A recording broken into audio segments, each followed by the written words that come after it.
From the backstretch at Saratoga, this is Loose on the Lead with Steve Bick and Seth Merrow. Loose on the Lead is sponsored by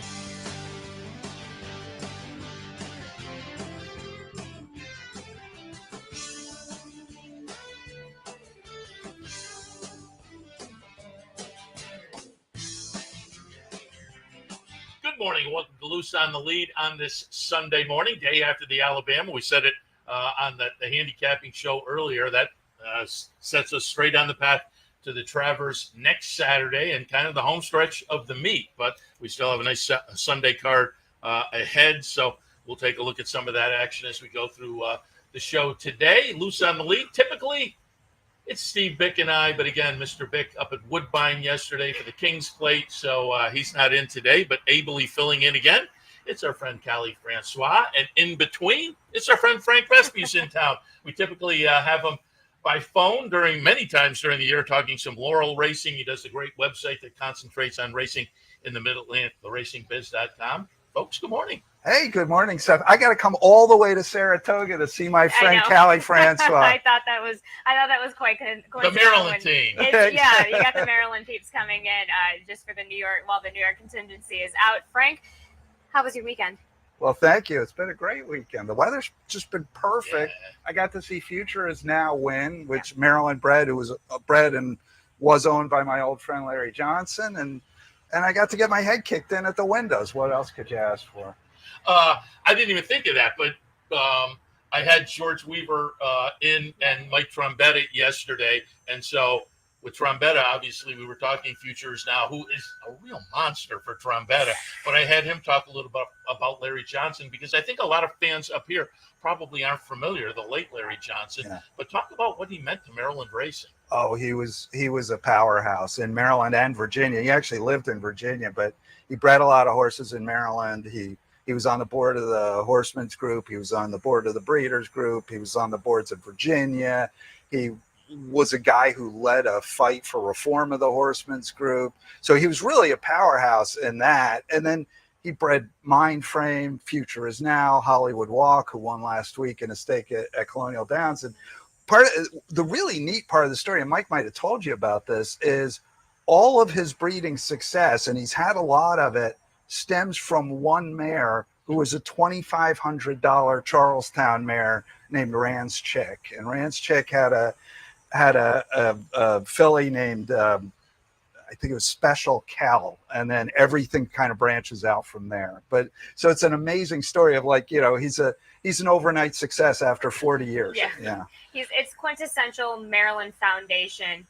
And what I think is so great in talking with Michael Trombetta earlier this year is that his family plans to continue on that legacy. So horses will be running in the estate of Larry R. Johnson, which I think is just so special. So I think the fact that Future Is Now, it's no surprise that Future Is Now is getting the campaign that she's getting, but it's a really nice testament to everything that Larry has done. Yeah, and as I said, phenomenal homebred, obviously.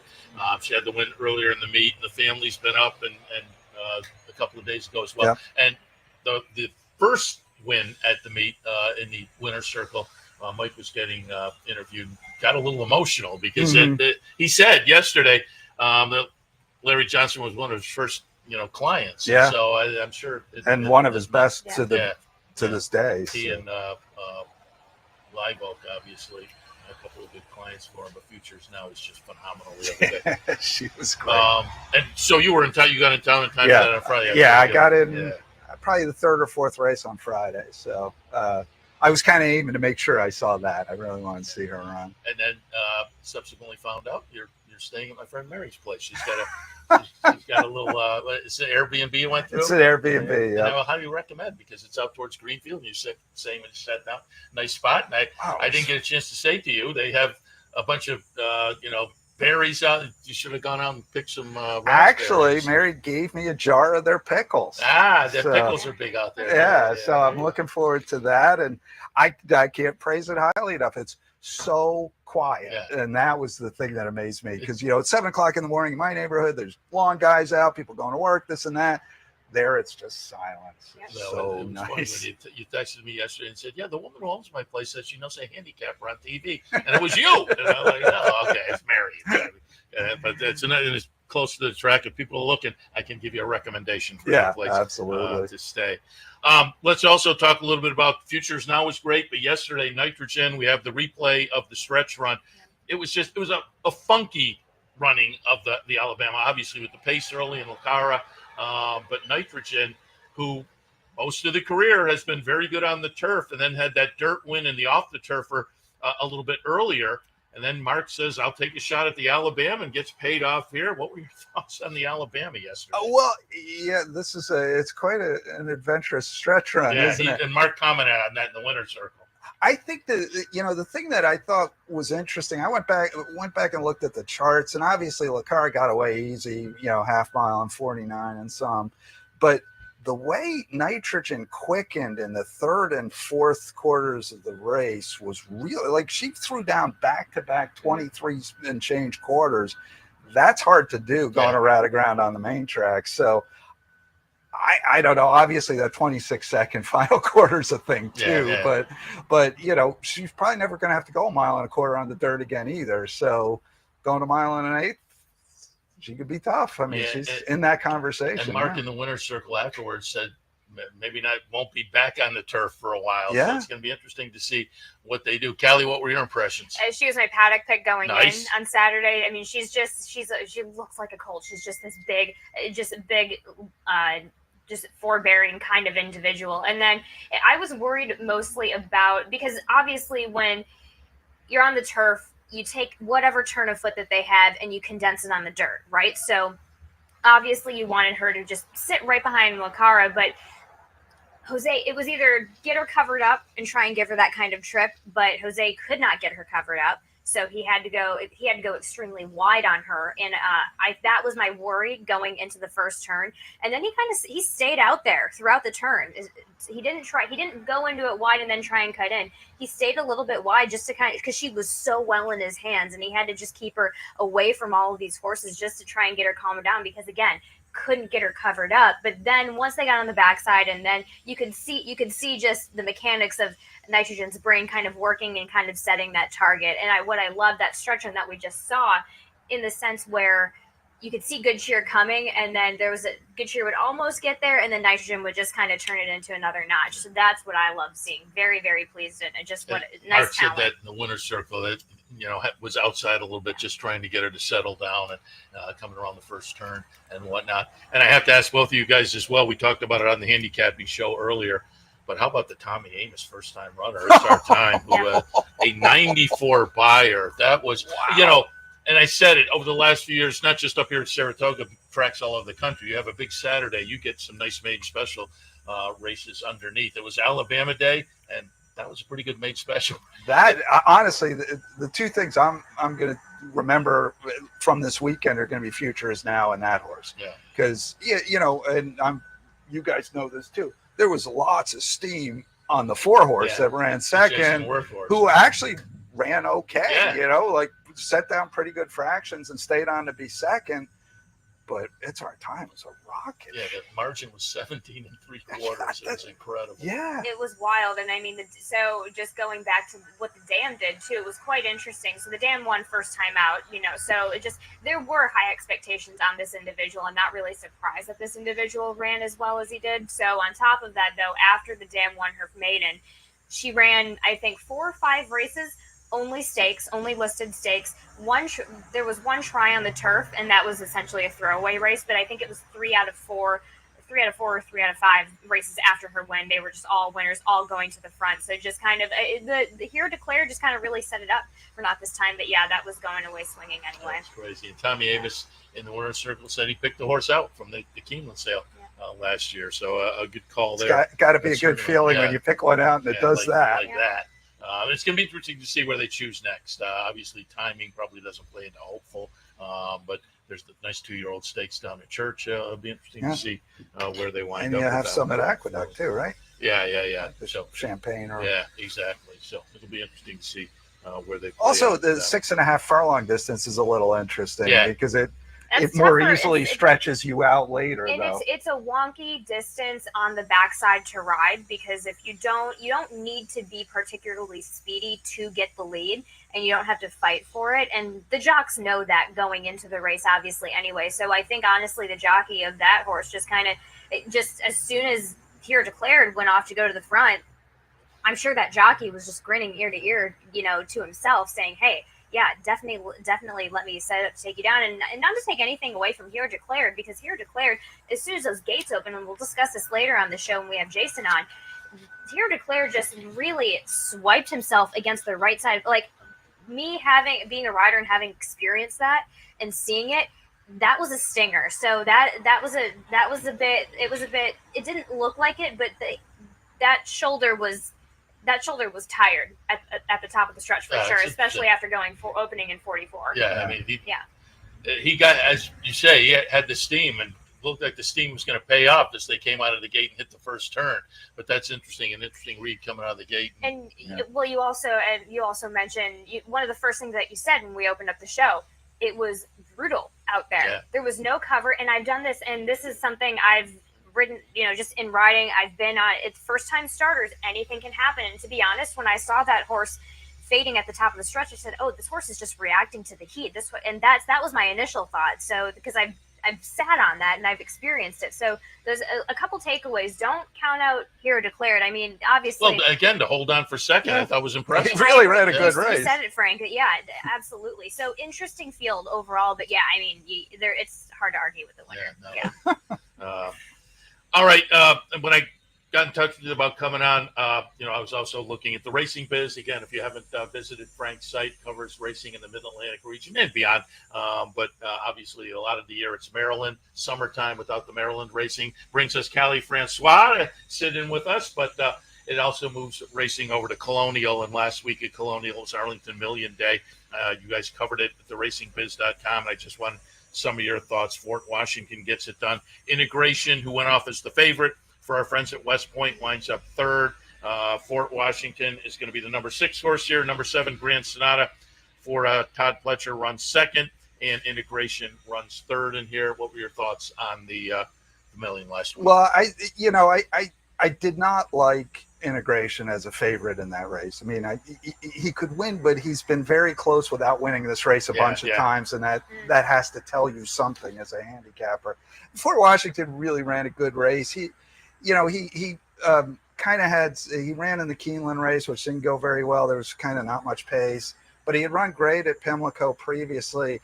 Parenthetically, it was a great day for horses that had run Preakness weekend at Pimlico on the turf, because 3 of them came back to win stakes last Saturday at Colonial. But it's a neat story. Joe Anzalone, who is Magic Cap, the racing, which owns Fort Washington, has been doing this for a number of years. He spent a lot of money. He's got horses at Gulfstream, first grade 1. So he was very excited. And this was kind of like, okay, he basically said, there are 2 things I wanted to do. I want to, race a grade 1 winner. Now we've done that. Now I want to breed a grade 1 winner. All so right. He's got to work on that, but he's got a bunch of broodmares, so he'll have a shot at it. But so they were excited. Junior Alvarado's Junior Alvarado. He just wins and wins and wins wherever he goes. Grade 1s, no problem. Yeah. So that it was kind of a cool win. Sometimes even in these big races, the people are a little too blasé about it, but he was excited. Yeah, he was happy to be there. That's fun to see. And it was a great day overall. Nice crowd, good racing. And you had a couple other good storylines. I've mentioned it a couple times now because I showed the tape I did with Javier Castellano after he won with Bring the Band Home a couple weeks back up here. And he hadn't won since winning on Bring the Band Home a month earlier. So he had a big cold streak. And he gets that one. And I had an interview with him in the winner circle where he was kind of humble and said, it's competitive. And since then, he's gone on a roll up here, but he won 2 down at Colonial, including Beverly D. So, which is a nice one to get. That helped snap him out of his kind of cold streak. So that was interesting as well. All right. Before we let you go, I wanted to talk a little bit get some ideas today. You said it's been a rough start for the weekend. For you? Well, I don't know if my weekend's been that great either. I'm gonna sum it Frank up is for very you. self-deprecating. Like just know that going into this when he wins and he won't and he whines because there's some money that he's probably made out of this whole weekend. Really? Yeah. Look, you got a whole day ahead. Well, I'll tell you, I'll sum up my weekend thusly. The first race that I played on Friday, hit it 8-1. I'm a genius. That was the horse that got disqualified. That's the summary of my weekend right there. And everywhere you should zig, I zagged. So I've been doing that the whole meet. I've been saying I feel like I'm handicapping all right, but my betting, I'm zigging when I should zag. Exactly. I had a really nice exacta that I cut off the last horse. Yesterday. So it's just one thing and another. But today is another day. Saratoga. That's what I was telling people. Turn the page. We will turn the page to the second race today. When you sat down, you said a couple of quick ideas. Starter runners going in the second at 6 furlongs. I went Daisy Duke on top and Moon Cash. I thought those two were a little bit interesting. What did you see in race 2? Well, partially I want to talk about this because I turned the corner leaving the track yesterday and bumped into my old friend Mike Gorham, who trains Moon Cash. So that's always fun. Like you come to Saratoga to meet people from the Mid-Atlantic, of course. I actually do like Moon Cash in the spot a little bit. This is a race. It's a sprint, but there's no speed in it. And I felt like that Daisy Duke is a little bit better, kind of demonstrably better speed figs and maybe a little better company even, but gonna have to hustle a little bit. She does not have early lick and nobody else does either. And I think Moon Cash is gonna sit a really nice trip in this spot. And stepping out of stakes company gets maybe a little bit of class relief in it. Well, the horse that won that race that she just was in the Miss Disco, obviously Black Eyed Susan's a little bit different animal, but Winfinity is a nice horse. She came back to be second, I think yesterday in the All Brandy to a horse named Life, Love, and Laughter is a very nice horse. So, that effort's okay. Excellent. Let's move on to race number 4 this afternoon. Optional claimer, non-winners of one other than at the distance of 1 mile and 3/16. Valentinian stood out to me, but this one's interesting. I went Valentinian over Fazante, but on the handicapping show earlier, I said talent-wise, I think they're absolutely in the same ballpark. One's 7-5 and one's 9-2, 9-2. I think these will close up by post time. It'll be interesting to see. But what did you see in the 4th? Well, what's interesting to me that it's an A other than optional claimer, but usually for the A other than you want the lightly raced, well-bred horse, kind of quickly moving through the conditions. But just about everyone in here broke their maidens at Monmouth, broke their maidens at Tampa. They're not really the A-team horses that you get in this race a lot. So to me, I'm going to play around. Like, why not Whittington Park? Comes off the claim, first for Rudy Rod, has won this race already, has gone through all his New York conditions. Stretching out, he's won at 1 mile and an 1/8, so that's not crazy. I don't know about 1 mile and 3/16, but we'll see. But I feel like on best, he's as good as anybody has shown. And he's 8-1, and they're 7-5. Yeah, no, it's an evenly matched bunch. I cannot disagree with that. So why not take a little bit of a pop? And finally, some thoughts in the stakes race today. It's the Bolton Landing for the 2-year-old fillies going 5.5. I couldn't get past Cy-Fair, but I think Jason Worth's Sacred Goddess for Jeremiah is interesting. Snowface Princess is intriguing to me. I'm a Mike Deeney fan, so Bramble Blast I have in my mix as well. What did you see in the Bolton Landing? Isn't this a fun race? Yeah, I mean, like yesterday's 2-year-old stake kind of fell apart with scratches and stuff. As long as this holds together, this is a really fun race, I think. I mean, you're right. Obviously, Cy-Fair ran gigantic first time out. Has to be on your multi-race wagers and whatnot. What about My Sweetheart? First time, getting back to the turf, ran okay in the Schuylerville, broke her maiden at first asking at Churchill. And that is a race that has produced 2 next out winners on the turf. So we don't have a speed fig for it because I guess it was the only one at the distance, but it comes back like a pretty good heat. And a good Churchill maiden is a good maiden.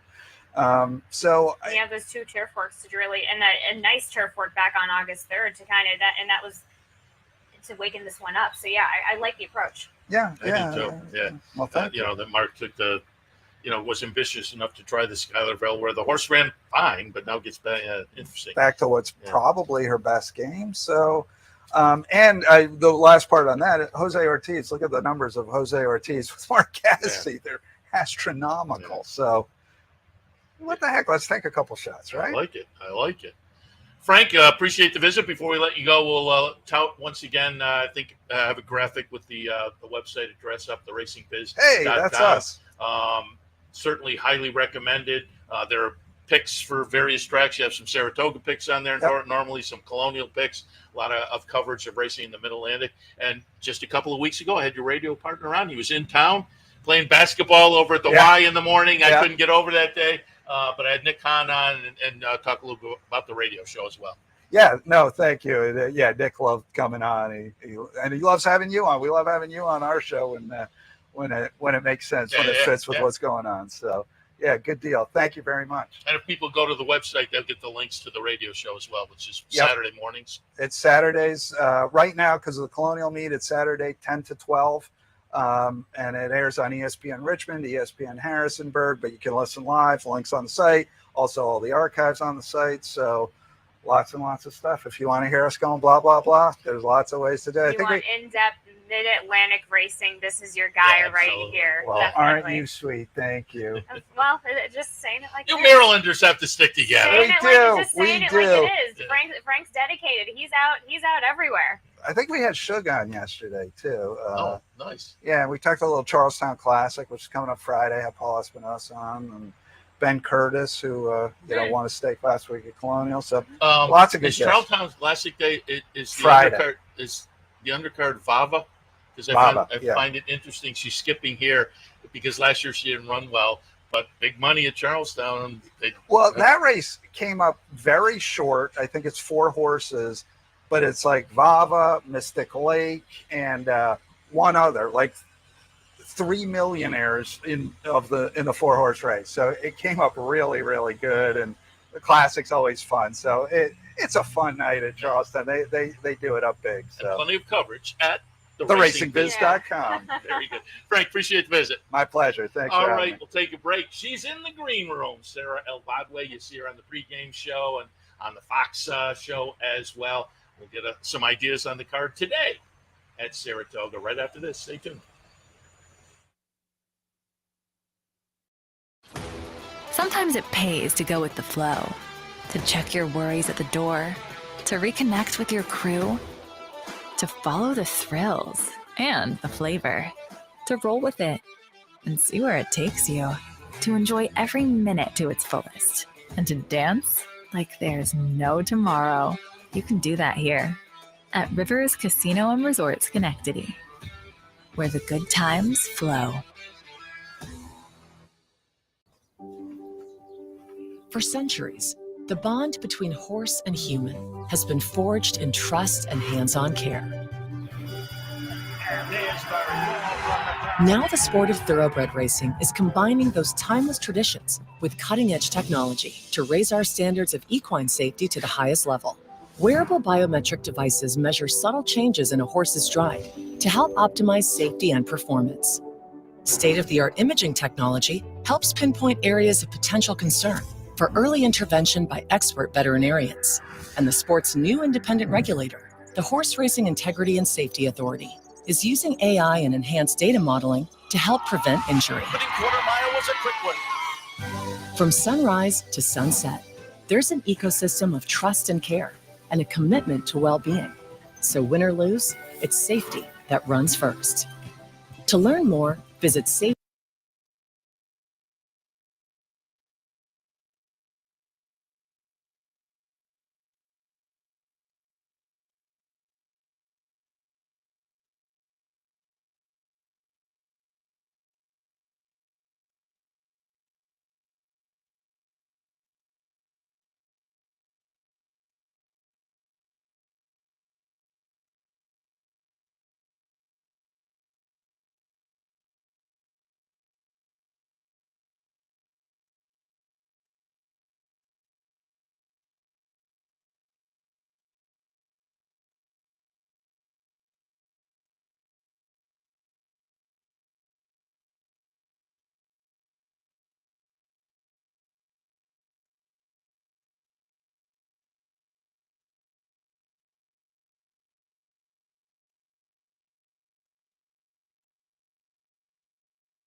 Welcome back to Loose on the Lead on this Sunday morning. Again, Steve Bick up at Woodbine this weekend, so we are ably assisted by our friend Kali Francois, but we are joined now by our friend Sara Elbadwi. Been trying to get Sarah on. It's like been 3 years or maybe a couple of years, but you're running around, been busy. But yesterday I said, come on over and do a little handicapping, and you said, I'm there. Welcome. Great to be here finally. You caught me at the right time in the Alabama winner's circle, and that was the right moment to spring the upset and have me on for today. So that was perfect timing, and glad I'm finally able to get over here. And you've been on the NYRA broadcast now for quite a while. Again, you do some of the mornings on the pregame show. You do the Fox broadcast in the afternoon, America's Day at the Races. You're part of that team often. For folks who aren't familiar, a little background, how'd you become a horse racing fan and make your way to the booth, as it were? Kind of an untraditional pathway, and not really having family members that were involved in the business, but just really having a family friend who was so passionate about racing and gathering people to get together for those bigger moments, the Kentucky Derby, Preakness, Belmont, Breeders' Cup. Yep. And just when you're a kid, seeing everybody come together and actually pay attention to a single sporting event, there's an impact with that. And so just being into horses in general and following that, over time, it eventually kind of just became something that worked its way into what is now what I do with all my time. And local may be the wrong word, but you're a New York Stater, right? I am New York bred, yes. Red Hook, New York, so sort of near Hudson Valley region. Did you ever visit Saratoga as a kid? First racetrack I ever went to. I was spoiled. So, yeah. You were set to kind of just live the high life right away. So that's how I would see it as well. So now, and when it comes to, when did you officially get started in your on-camera work, and talk about a little bit about the journey going through that, and just kind of what the sport has done for you ever since getting officially into the sport?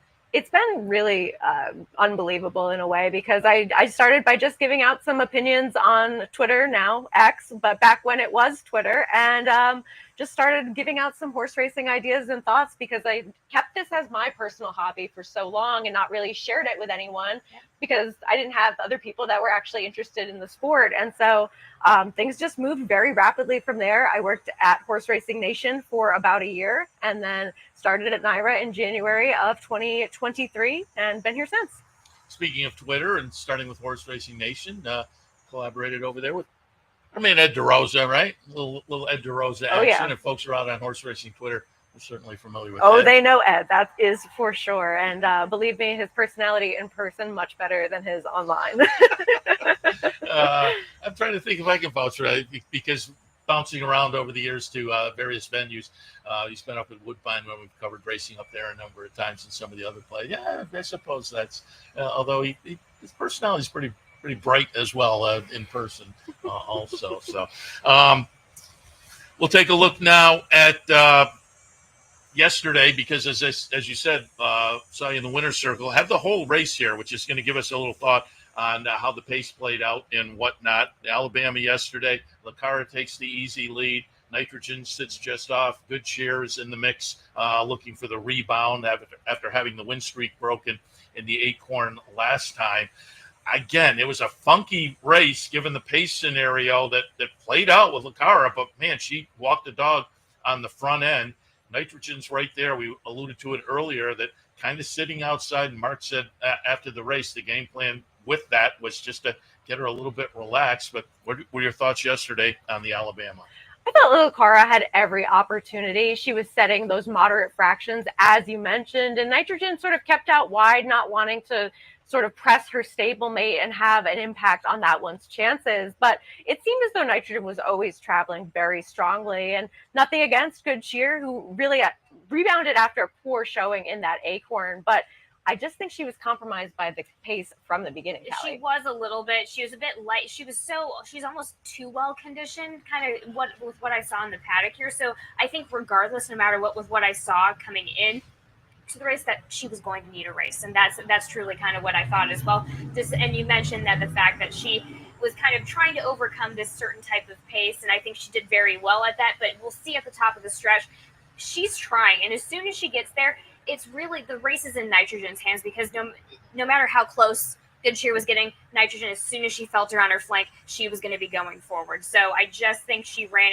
We're talking about, if you look at the body type of Good Cheer and nitrogen, you're talking about two completely different types of horses. So I think Good Cheer, we got to give credit to Good Cheer. She ran a bang up race. She should be getting back in her form pretty soon.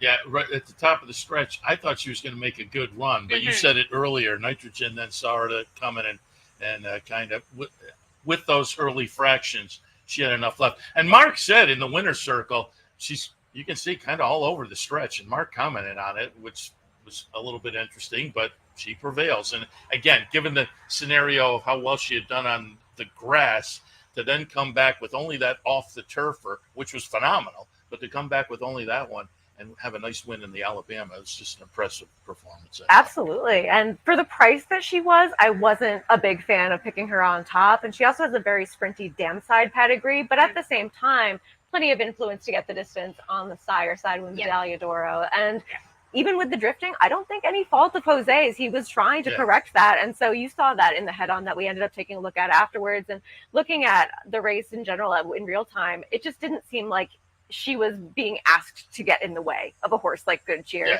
And Good Cheer had her chance. Yeah, and I mean, to be honest, with one that's so used to running on the turf, I'm not exactly surprised that she was a little bit all over the place on the dirt. It's just a different, especially in a fast dirt, it's just a completely different type of surface. She needed a race on the dirt to kind of get accustomed to it. I have a feeling she's going to get not only a lot out of this race in the Alabama, but she's going to be moving expeditiously forward, I think. And again, when I looked earlier, did you see a number by any chance on 93? 93, good, because I was looking earlier and I didn't see. So a 93 buyer for nitrogen. And I'll get your thoughts because it was a 94 for It's Our Time. We were talking a little bit earlier with Frank and talking earlier on the handicapping show earlier. That was kind of an eye-popping performance from the Tommy Amos first-time starter. And to have a horse go off at 4-5 for the Whit Beckman barn and hold on for second, which was kind of a desperate second place finish, but to have It's Our Time just open up willingly. Did all the hard work, but nonetheless, it was, as you can probably understand on the breeding side of portion of it, especially by the dam, it was expected that this one is going to be performing first time out. And really just, I thought, so professional, really extended the margin well. And not only did we get that visually impressive race, we saw the number come back and play appropriately to what we saw as well. And whenever you have that happen where you are passing the eye test and the time actually comes back, that's one to watch. Yeah. It's going to be interesting to see going forward because, again, we look forward to those maiden specials on big days like this, and a performance like that just kind of validates that the anticipation we have, and now we have some anticipation for going forward. All right. Brought you in to do a little handicapping. Again, folks can see you on the pregame show often and over on the – and I wanted to ask you, I saw you the other night. We were doing a little harness action as well the other night. Yeah, you never know what's going to go on here. We did have a show where we were covering the Dan Patch. Got to chat with Wally Hennessy, one of the top harness drivers, and learned a lot watching the races in real time with him to see who's making a move and who's really out of gas, and just an interesting perspective to finally have where you are getting that inside knowledge from somebody that knows the game so well. But it was an interesting time. The late night shows, I feel like everybody gets a little bit more into whatever's going on at the racetrack in terms of the crowd as well. And so it was intriguing to learn a little bit more about all the harness action and the legacy of Dan Patch. I enjoyed it because I started becoming interested in horse racing right across the street, and Wally is driving over there regularly now. So it was interesting to see.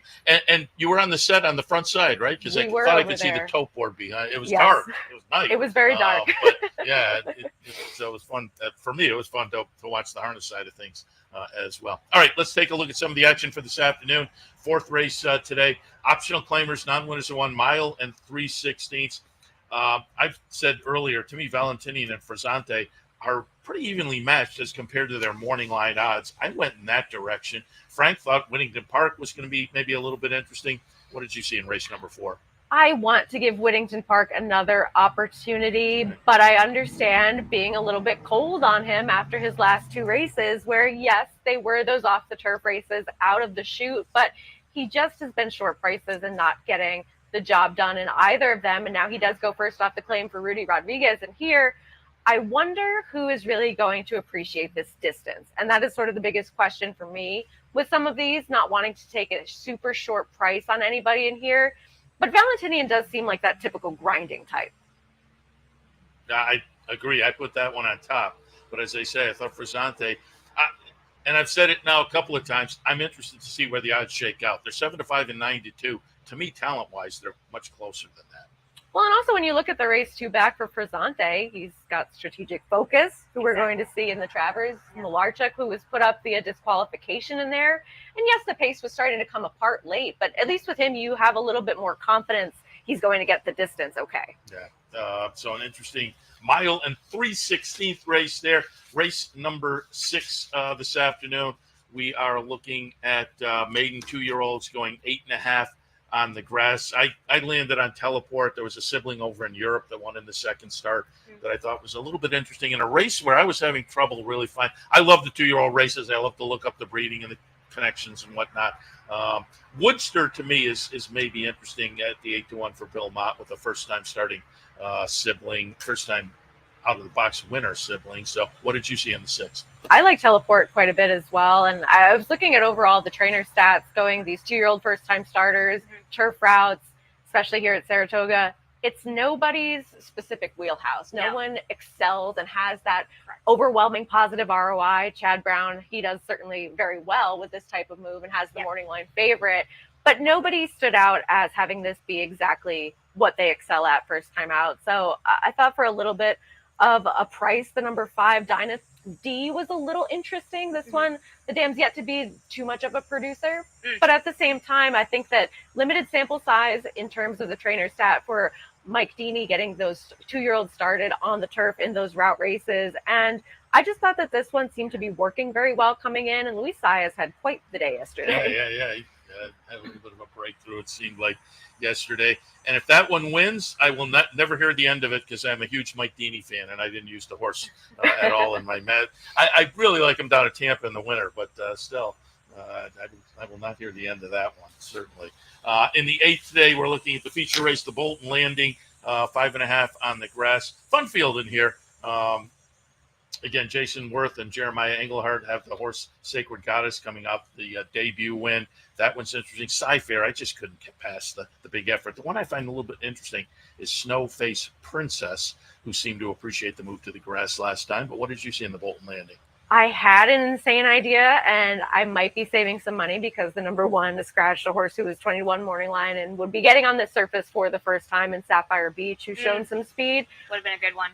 But I think that with Sci-Fair being able to be as close as she was tactically first time out, and we've seen those horses come out of the race, the 3rd and the 4th place finisher come back, they validated that number.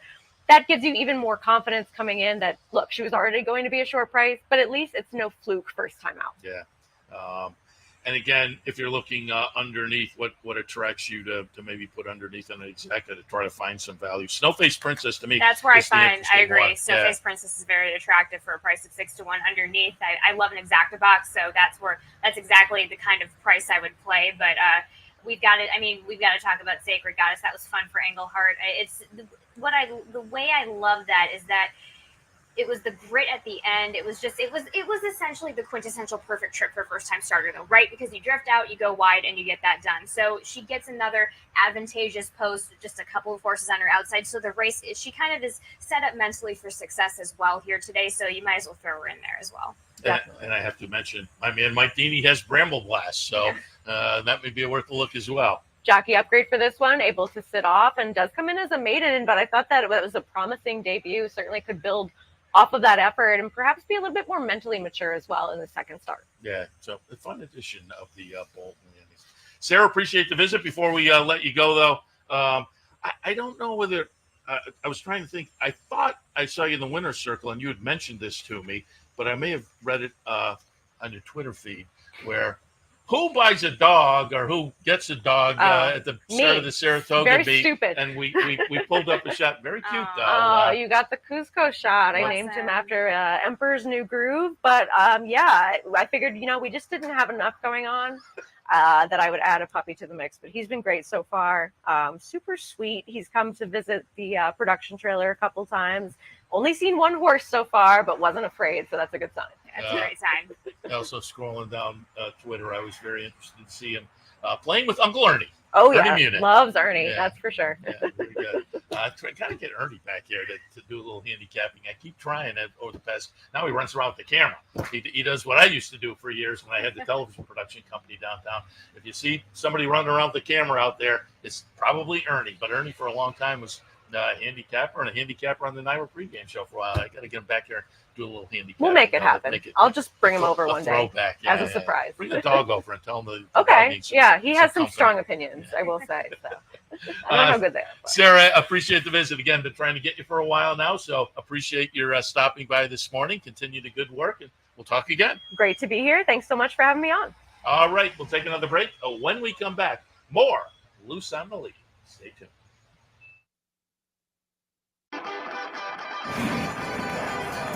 Want to get your career in horse racing off to a fast start? Well, the University of Arizona's Racetrack Industry Program is your winning ticket. The Racetrack Industry Program has served as a springboard to some of the industry's most successful individuals, with a proven track record of job placement right out of college. If you want to earn a degree in the exciting horse racing industry, the Racetrack Industry Program can put you in the winner's circle. It only takes one upset to make history, and now you can be part of Saratoga's long tradition at the Dark Horse Mercantile. The Dark Horse Mercantile offers a carefully curated selection of clothing, gifts, and home decor, from one-of-a-kind vintage racing memorabilia to select brands like Barber and Under Armour, as well as exclusive Dark Horse branded merchandise. So celebrate the Dark Horse in all of us at the Dark Horse Mercantile, downtown Saratoga, where the smart bet is always the Dark Horse. Haven't signed up for a Capital OTB account yet? Now's the time to take advantage of the sign-up bonus. Open up a new account with $200 or more, bet $400 by the end of the month, and receive a bonus $200 into your account. Plus, you can take advantage of everything an OTB account has to offer: wagering from any device, live streaming, racing info, past performances, online promotions, and more. Sign up today and take advantage of the new account bonus. Details at capitalotb.com.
Welcome back to Loose on the Lead. Seth, Merrow, Kali, Francois. I just got a text from Jason Worth. He's tied up. Unfortunately, he was coming over early to watch a workout, but he got tied up. So, unfortunately, maybe we'll try to get Jason a little bit later. Although, as I say, he's headed over. He said tomorrow he's headed to France, and the race is, I think it's either a week from yesterday. I think it's a week from today, perhaps, with Outfielder. Yes, I actually think it's Sunday. Yeah, that's what I'm saying. A week from today. That's right. Yeah, it is Sunday. Sorry, I'm thinking it's Monday for some reason. No, believe me. Friday, the guys in the trailer were saying it seems like Saturday, and all day Friday. I'm over on the front. Seemed like Saturday. So, I am all messed up myself. But again, maybe we'll try to get him if he's back up end of the meet, because that Icon partnership, brand new. And again, they had the nice runner yesterday. They have some nice runners coming up. Outfielder for Wesley Ward over in the Pre-Mornay next weekend. And Wesley has won that race 3 times. So let's see if we can get Jason over, because you have to agree, he's become a great addition to the game. Being a World Series winner, I think he brings in a whole new potential audience, and he is now a very enthusiastic player in the horse racing game. He has brought a whole new appreciation to the sport. something in my throat, a new appreciation as an owner into the sport that I think is a bit different from the rest of the syndicates and the owners out there. And not only that, they do what's best by the owner as well as the horsemen that they support as well. So I think that's kind of just being around, just having spent a little bit of time with them, you immediately pick it up when you're in the vicinity of them, that not only they're doing the right things by the right people, they also have a really good time doing it. That may be key, and that is very clear. And you see Jason and company in their box and up in the clubhouse area, and the guys can pull up. In fact, the graphic I made, it has the website address for the new Icon Racing partnership, and you can visit there and learn a little bit more about it. And they've also been doing a podcast. Jason, one of the other partners.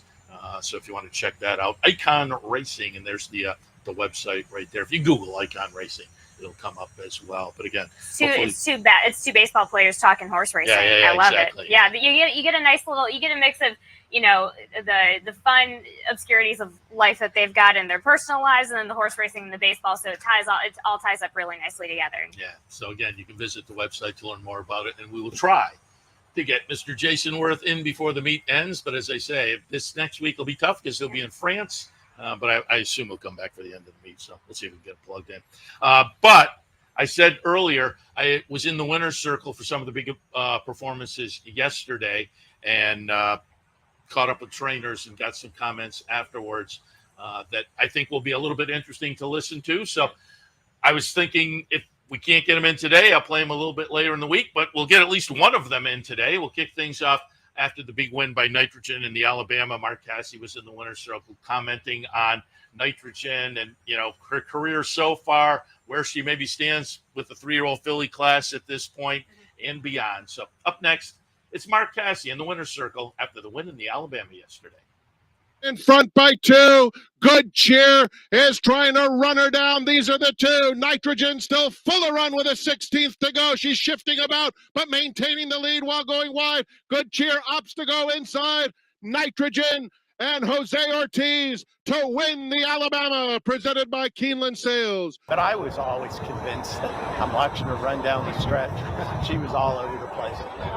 Is it gratifying to see what you saw in the morning on the dirt to translate to it? I knew. I told David after she breezed, I was concerned that maybe she liked the slop.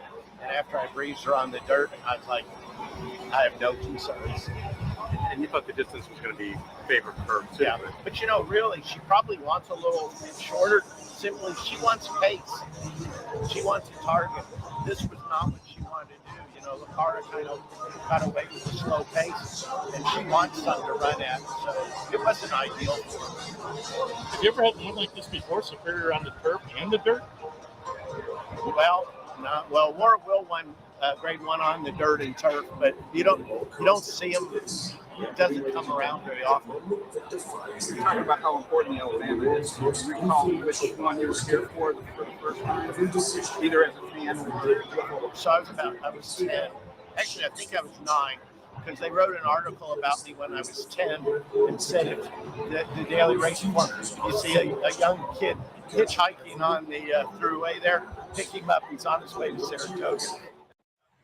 Welcome back to Loose on the Lead, and that was Mark Casse in the winner's circle yesterday after the win by Nitrogen, and he said it also, probably won't see her on the turf again soon with the dirt record, and he also commented, somebody asked, what do you think as far as 3-year-old filly, and he said probably has to be the leader right now, which you would think, because typically if you can win the Kentucky Oaks and put some more on the resume, 1 or 2 more, you're in a good spot. With Good Cheer, a loss in the Acorn and a loss yesterday.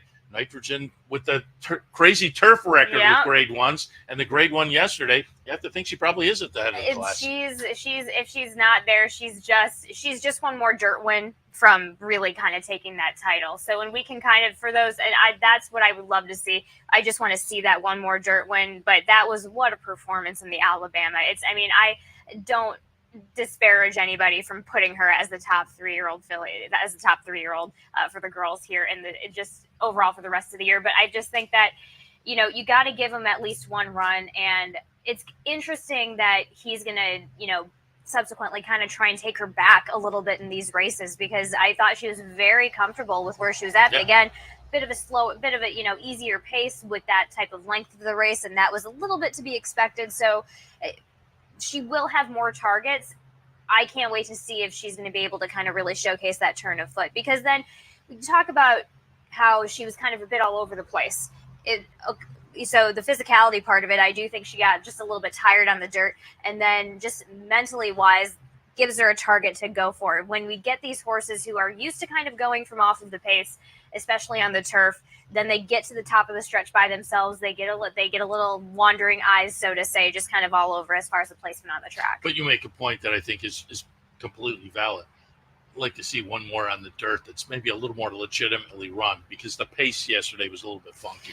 I mean, sure, the pace was a bit funky yesterday, but it wasn't too funky to override the fact that this one came out of that Alabama field was a good field. I mean, you're talking about Okara and Nitrogen and good cheer in there. That's enough to sell a lot of people, and that's also that's a valid sell as well. Yeah, absolutely. Also, yesterday, the Skidmore was won by Bob Rofsky. It was a Dale Romans trainee, so we'll take a couple of minutes to listen to Dale after the win yesterday in the stakes race, talking also about the genesis of the name as well. So up next, after the Skidmore win yesterday, Dale Romans. Monster has a 2-length lead. Bobrovsky cutting into the margin now. 1 furlong left for Monster. Bobrovsky trying his best and getting to him in the final 16th of a mile. Monster or Bobrovsky. Bobrovsky on the outside is right up to Monster and right on by. Bobrovsky and Junior Alvarado to win the Skidmore. Monster second best, Spirit of New York third, then Tough Critic.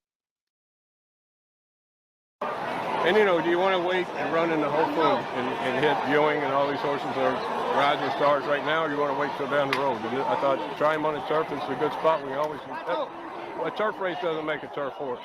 He could be a dirt horse, too. Is there a reason he's named after the NHL goalie? Me and my partner, since Vinny Viola bought the Panthers, started watching hockey for the first time and became big fans of the Panthers.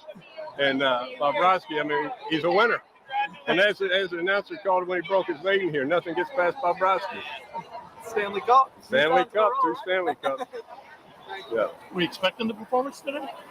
I thought he would run big, but a stake at Saratoga, you can never walk in the paddock confident.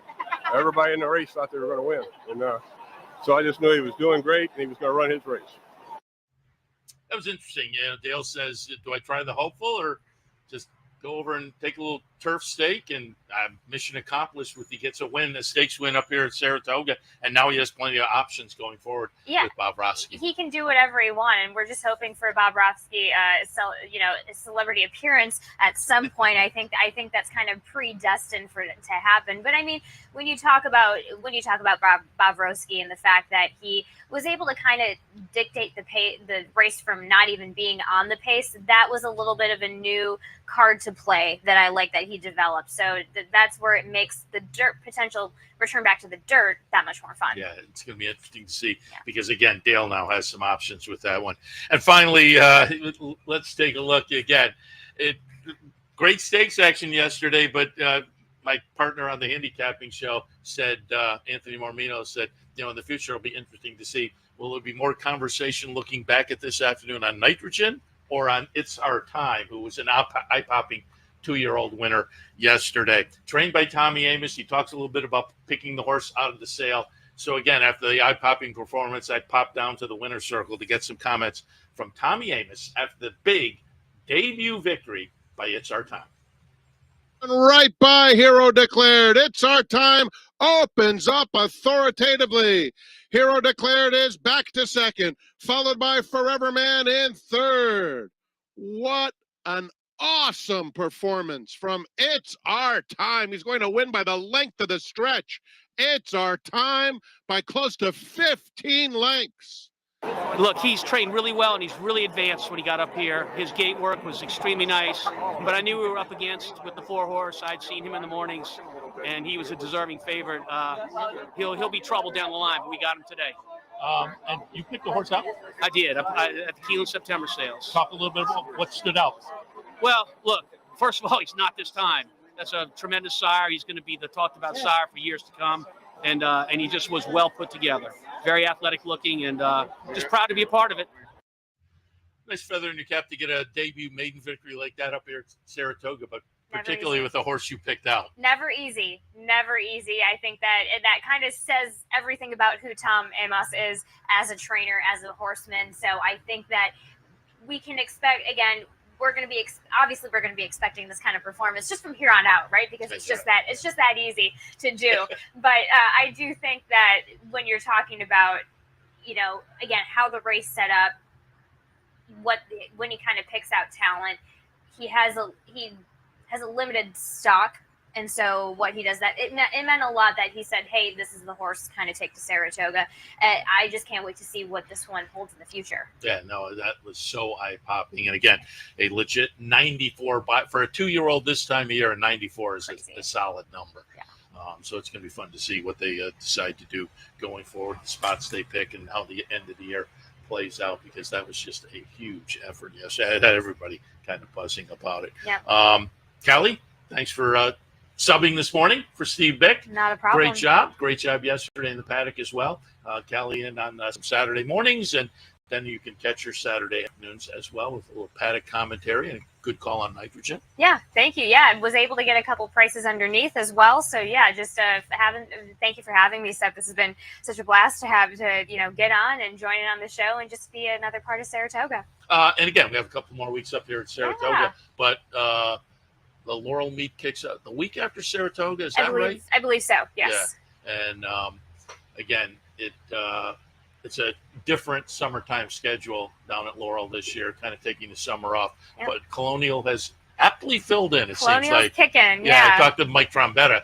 Has had a bunch of runners down at Colonial, but Colonial's been fun because you see a lot of New York names. A lot of New York folks ship down there because racing's interesting, and I love steeplechase racing. So the 3 races on Thursdays has been fun down there. It's been fun too. I kind of am hesitant about when my Laurel time starts because I may be covering a little bit of that late end over at Colonial just in those last couple of weekends to help them out with Caitlin Free while she may potentially have some time off. Oh, very good. Yeah, she's getting close as it is. Yeah. All right, we will wrap up this edition of Loose on the Lead. Happy to have you tuned in. Again, it's a gorgeous day. Again, it's getting a little bit humid as it was yesterday, but I'd rather have that than cool and raining. So I think it's a very nice day. I mentioned it earlier. I think it's this kind of a soft open today, but they're going to kick off the low rollers. I'm reasonably sure because they did tweet out the picture of the booth set up in the normal location. So if you want to jump into that, I think I'll jump in today because it's always a lot of fun.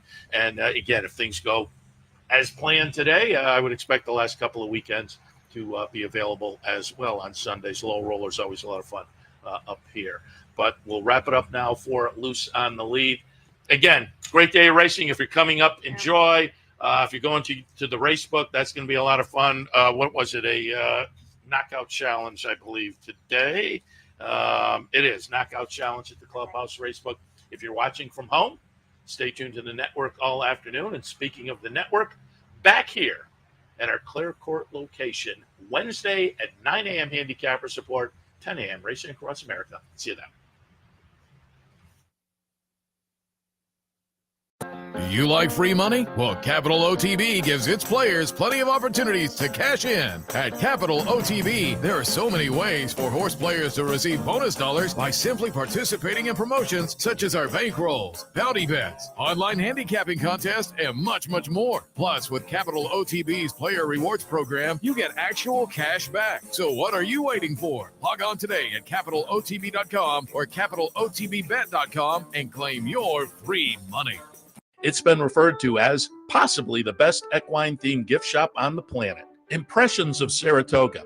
Impressions of Saratoga, celebrating the Saratoga and equestrian lifestyles. It's your #1 choice for Saratoga souvenirs, apparel, and gift shopping. We have gifts for the entire family, and we're pet-friendly too. Visit us online at impressionssaratoga.com or come on down. Impressions of Saratoga, 368 Broadway, downtown Saratoga.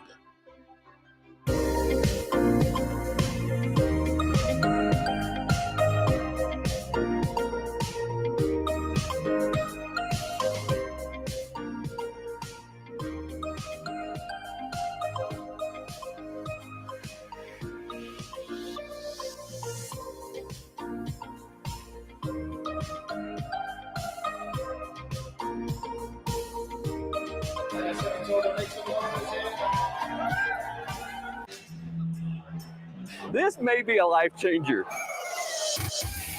The best of the best is a pretty damn big deal. All walks of life are bound to this one game. It's just amazing. It's special. It's a different level of excitement. It's a different level of adrenaline. This is the show. It's surreal. It was wonderful. It's the mecca for tournaments.